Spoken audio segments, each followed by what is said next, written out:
സർക്കാർ സർവീസിലിരിക്കെ സാധാരണക്കാരായ ജനങ്ങളെ ചൂഷണം ചെയ്യുന്ന നിരവധി ഉദ്യോഗസ്ഥരെക്കുറിച്ച് കേട്ടിട്ടുണ്ട്. കൈക്കൂലിയും കൊള്ളയും നടത്തുന്നവർ. പിന്നീട് റിട്ടയർമെൻറ്റിന് ശേഷം സുഖിച്ച് ജീവിക്കാമെന്നാണ് പലരുടെയും കണക്കുകൂട്ടൽ. എന്നാൽ വിരമിക്കാൻ 4 മാസം മാത്രം ബാക്കി നിൽക്കെ കൈക്കൂലി കേസിൽ പിടിയിലായാലോ? GST എൻഫോഴ്സ്മെൻറ്റ് ഇൻസ്പെക്ടർ സുമനയാണ് പാലക്കാട് കൈക്കൂലി വാങ്ങുന്നതിനിടെ വിജിലൻസ് പൊക്കിയത്.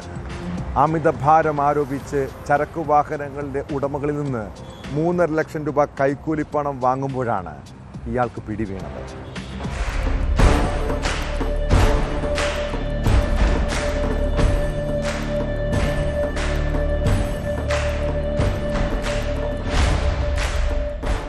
രണ്ടാഴ്ച മുൻപ് സ്ക്രാപ്പ് കയറ്റി വന്ന 2 വാഹനങ്ങൾ GST ഇന്റലിജൻസ് ഓഫീസറായ സുമന്റെ നേതൃത്വത്തിലുള്ള ഇന്റലിജൻസ് സ്ക്വാഡ് പരിശോധനയ്ക്കിടെ പിടികൂടിയിരുന്നു. അമിതഭാരം ആരോപിച്ചാണ് വാഹനങ്ങൾ കസ്റ്റഡിയിലെടുത്തത്. ഇതിന് പിഴയും ചുമത്തി.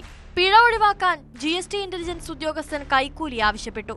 സുമൻ കൈക്കൂലിയായി ചോദിച്ചത് 4 ലക്ഷം രൂപയാണ്. തുടർന്ന് 3.5 ലക്ഷം രൂപ പറഞ്ഞുറപ്പിക്കുകയായിരുന്നു.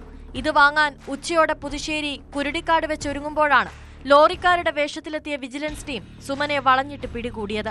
വിജിലൻസ് പിടിക്കുമ്പോൾ ഇയാളുടെ കൈവശം കൈക്കൂലിയായി വാങ്ങിയ 50,000 രൂപയും ഉണ്ടായിരുന്നു. ഇയാളുടെ വീട്ടിലും വിജിലൻസ് പരിശോധന നടക്കുന്നുണ്ട്. ഇതിനു മുൻപും സുമൻ കൈക്കൂലി വാങ്ങിയിട്ടുണ്ടെന്നാണ് സൂചന. ഇയാളെക്കുറിച്ച് മുൻപും നിരവധി പരാതികൾ ഉയർന്നിരുന്നു. മെയ് മാസം റിട്ടയർ ചെയ്യാനിരിക്കെയാണ് സുമൻ കൈക്കൂലി കേസിൽ അറസ്റ്റിലാകുന്നത്.